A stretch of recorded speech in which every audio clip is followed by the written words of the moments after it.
Totoo naman yun eh. Di ba ikaw naman talagang nag-decide na i-end yung marriage niyo? Pangalawa, nagigilty ka.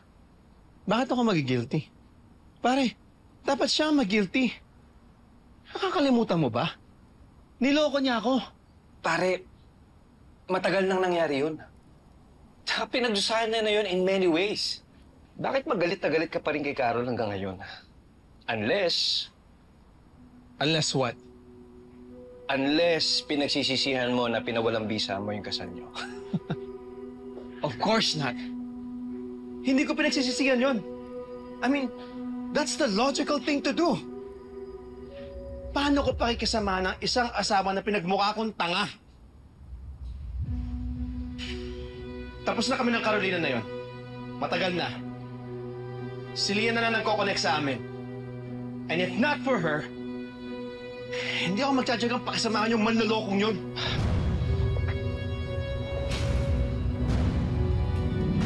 Carol?